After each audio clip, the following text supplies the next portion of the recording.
This is wonderful. We're making real progress. No, we're not making progress. We are making progress. You've agreed to an easier movement. Well, we might have to pay some money in, and we'll. The point I'm making is that you're we beginning recognise. to look Norwegian. No, I love the Norwegians. It's wonderful. They gave me a Christmas present. What we want to do is have that serious economic relationship with Europe. But the referendum happened, and it happened for a multiplicity of reasons, one of which was the lack of investment by everybody in post-industrial areas where there is a gig economy, there's insecure work and deep levels of poverty. And unless this country faces up to the inequalities between North and South, the left-behind communities and the poverty they face, and the sense of hopelessness of those communities, then we've got some bad times ahead. Absolutely, but now we have this big national choice about what kind of relationship we have with the EU. And what I'm trying to establish is where Labour would like to end up on that. It sounds to me that you, by and large, agree with what Keir Starmer said to me. We end up with a trading relationship with Europe. We're recognising the result of the referendum, and that we're able to influence the regulations which we will or will not enforce. We won't be able to influence their regulations, of course. No, but if we have a trading relationship, you can then discuss with them what you want. OK. Can I ask you directly whether it is possible that a future Labour government would keep Britain inside the customs union? We would want a form of customs union. Obviously, whether it would be the customs union, answer no, because it would require being a member of the EU, which we're not. Well, we could agree to be in the customs union without being a member of the EU. We would need need to be sure that any agreement with the EU gives us the chance to influence this situation we're in and the trading relationships we want.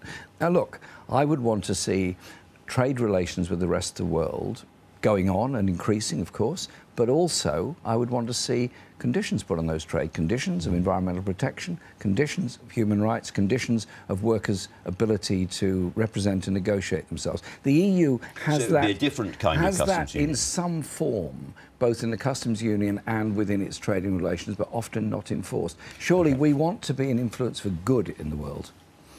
Your members want to be inside the single market, and they want to be inside the customs union, and they want a second referendum. Now, you always say that you listen to your members. Why do you not listen to them about these things? I listen to members all the time. There are numbers of opinion polls been done. I'm not familiar with all of the questions that have been put to them. Yes, the membership of the Labour Party overwhelmingly voted to remain. Overwhelmingly, Labour supporters voted to remain, but a third of them didn't. A third of them voted the other way. I want to win the next election. I want to bring people together. We want to be a government that works for the whole country. Hence, the position we've adopted, which is of a trade relationship with Europe, is of social justice in Britain. Let's come back to the fundamental question of the single market, however. You've always said Britain can't be a member of the single market. That's part of the EU. In which case, what about Norway? That's a member of the single market. Norway accepts all the rules of the single market, doesn't have any ability to influence them whatsoever, and is a rather different economy to ours because it's heavily dependent on mainly oil. We're not. We have a very diverse. The Norway option is not appropriate. The Norway appropriate. model is not an exact one. I spent a long time discussing this issue with the Norwegian Labour Party. Yes, they do, that's their position, but they do have an economy that's dependent very heavily on oil. We're not. Couldn't we simply join EFTA?